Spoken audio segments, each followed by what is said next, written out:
नमो भगवते वासुदेवाय नमः। जय माता रानी। दोस्तों, आप देख रहे हैं आपका अपना YouTube चैनल व्रत त्योहार टोटके। मैं हूं आपके साथ रिमझिम शर्मा।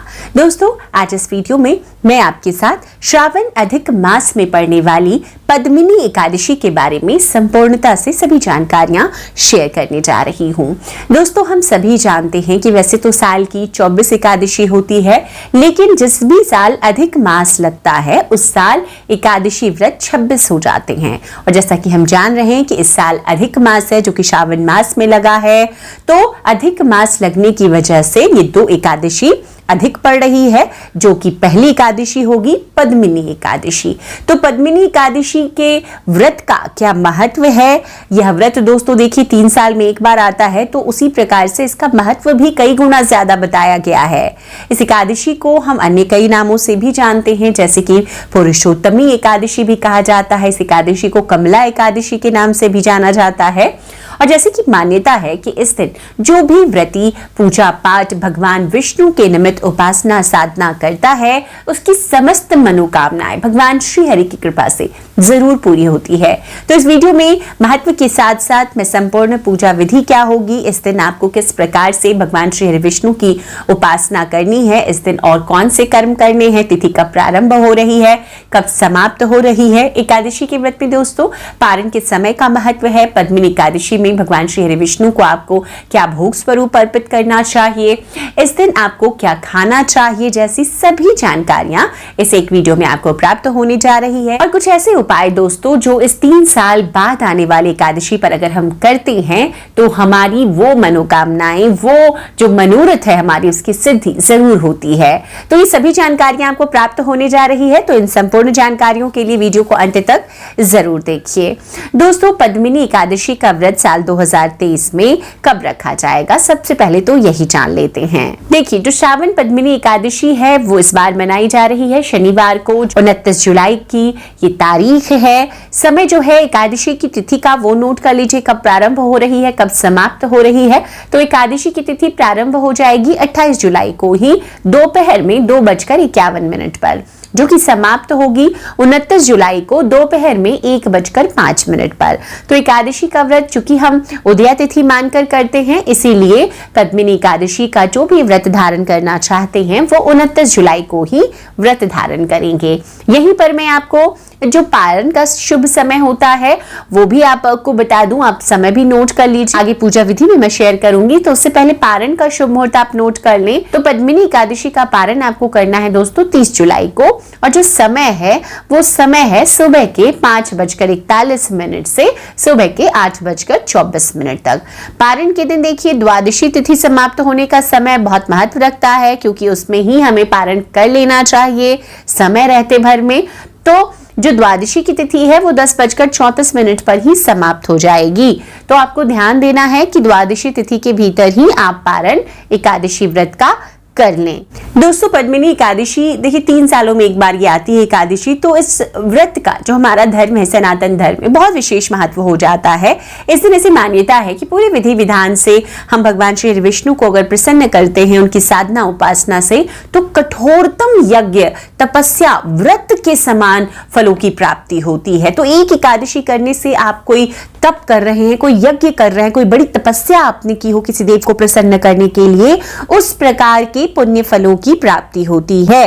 तो पद्मिनी एकादशी का जो भी एकादशी का व्रत करते हैं उन्हें जरूर धारण करना चाहिए। दोस्तों, इस व्रत को करने से भगवान श्री हरि विष्णु के चरणों में स्थान की प्राप्ति होती है। तो इस बार का जो पद्मिनी एकादशी है वो कई शुभ संयोगों के साथ भी आई है। इस बार पद्मिनी एकादशी के दिन 2 अत्यंत शुभ योग का निर्माण हो रहा है। इस दिन ब्रह्म योग और इंद्र योग भी बन रहे हैं। तो ऐसे में दोस्तों इस एकादशी का व्रत जो है और भी ज्यादा पुण्य फलदायी हो जाता है।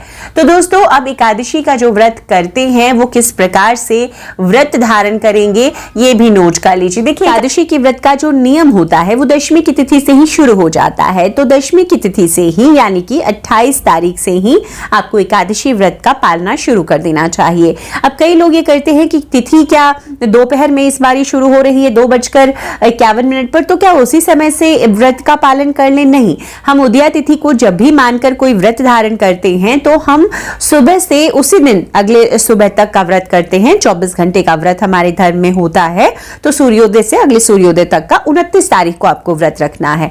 लेकिन हाँ, क्योंकि दशमी तिथि में भी शुद्ध सात्विक भोजन करना चाहिए, कई ऐसी चीजें हैं जिसका एकादशी के व्रत में सेवन नहीं करना चाहिए, जैसे कि आपको दशमी की तिथि में भी चावल आप निषेध कर दे। दशमी की तिथि में आपको शुद्ध सात्विक भोजन मतलब कि तामसिक भोजन, लहसुन, प्याज, मांस, मदिरा, इन सब चीजों का सेवन बिल्कुल नहीं करना है। दशमी की तिथि में कई लोग होता है जो शाम का भोजन भी त्याग कर देते हैं, वो नहीं करते हैं कि उनके शरीर में अन्न का कोई भी दाना ना रहे जब वो एकादशी का व्रत अगले दिन करें। तो अगर आप ऐसा भी करना चाहते हैं तो कर सकते हैं। तो इस प्रकार से आपको जो पिछला दिन है उसमें आपको ये सात्विकता बरतनी है। ब्रह्मचर्य का पालन आपको दशमी तिथि को भी करना है और एकादशी की तिथि को भी करना है।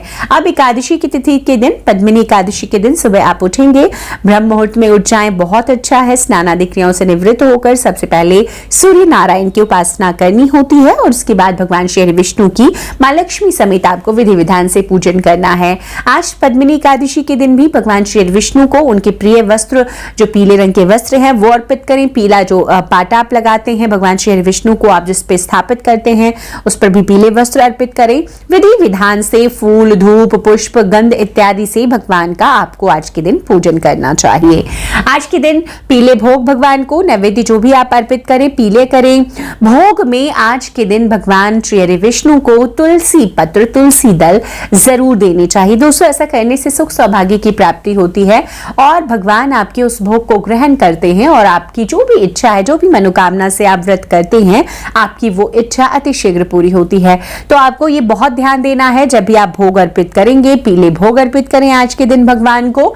आज के दिन माता लक्ष्मी की पूजा विशेष जरूर करनी चाहिए। उनको आपको लाल गुड़हल का फूल, लाल गुलाब का फूल मिले तो आज के दिन जरूर अर्पित करें।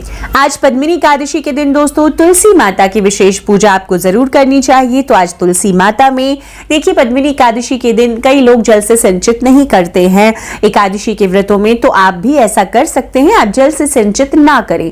लेकिन आज जो बाकी विधान होता है पूजा का, आप उस विधि से मां तुलसी की पूजा जरूर करें। माता तुलसी के निमित्त आपको शुद्ध घी का दीपक एक सुबह में और एक शाम के समय में भी जरूर लगाना चाहिए। तो इस प्रकार से तुलसी पूजन का एकादशी के व्रतों में बहुत महत्व है, तो तुलसी पूजन आपको जरूर करना चाहिए। अब दोस्तों, एकादशी के व्रत में आपको, जैसे सुबह में आपने पूजन कर लिया, पूजन में आपको व्रत कथा जरूर पढ़नी है, भगवान श्री विष्णु की आरती आपको जरूर उतारनी है। उसके बाद में भोजन आपको क्या करना है। देखिए, एकादशी के व्रत को निराहार रहकर भी किया जाता है और फलाहार रहकर भी किया जाता है। तो अगर आप चाहते हैं निराहार रहकर करना तो आप बिना कुछ खाए कर सकते हैं, आप सिर्फ जल ग्रहण कर सकते हैं। और अगर आप फलाहार करना चाहते हैं तो आप फलाहार भी, जो भी सीजन के फल मिलते हैं, आप वो खा करके इस व्रत को कर सकते हैं। फलों के खाने के नियम में आप 2 बार का नियम बना ले कि एक बार सुबह आप खाएंगे पूजा के बाद, एक बार शाम की आरती के बाद आप फल ग्रहण करेंगे। बार बार किसी भी एकादशी के व्रत में भोजन नहीं खाना चाहिए। दूसरा, इस व्रत में कभी भी भूलकर भी हमें नमक का सेवन भी नहीं करना चाहिए। इस व्रत में अन्न का सेवन वर्जित बताया गया है। अन्न का भोग भी भगवान श्री विष्णु को आज के दिन हमें नहीं लगाना चाहिए। तो ये ऐसी खास बातें हैं जो आपको ध्यान में रखनी है। अब दोस्तों, एकादशी के दिन भगवान श्री विष्णु के मंत्रों का जप करना बहुत ही शुभ फलदायी होता है। तो आज के दिन ओम नमो भगवते वासुदेवाय, इस मंत्र का आप जप करें। मां लक्ष्मी के निमित्त जो भी मंत्र आप जपना चाहते हैं वो जरूर जपें। दोस्तों, इस बार की जो एकादशी है वो शनिवारी एकादशी है, जो 29 तारीख है वो शनिवार का दिन है। तो ऐसे में इस शनिवार एकादशी पर जो ये विशेष उपाय मैं बता रही हूँ, पीपल के वृक्ष की सेवा आपको जरूर करना चाहिए। आप किसी भी पीपल के वृक्ष के पास जाएंगे, वहां पर मीठे जल से, दूध से आप वृक्ष को सिंचित करें। उसके बाद धूप दीप आप जरूर वहां पर लेकर जाएं और एक शुद्ध घी का दीपक आपको आज पीपल वृक्ष के नीचे जरूर लगाना चाहिए। पीपल वृक्ष में दोस्तों ऐसा बताया गया है भगवान श्री विष्णु का वास होता है, मां लक्ष्मी का वास होता है। तो आज के दिन अगर आप विधि विधान से पीपल वृक्ष का पूजन करते हैं तो इससे बहुत ज्यादा पुण्य फलों की प्राप्ति होती है। क्योंकि शनिवार का दिन है तो आज के दिन पीपल वृक्ष की वैसे भी पूजा करनी चाहिए। शनिदेव का आशीर्वाद प्राप्त होता है, पितरों का आशीर्वाद प्राप्त होता है।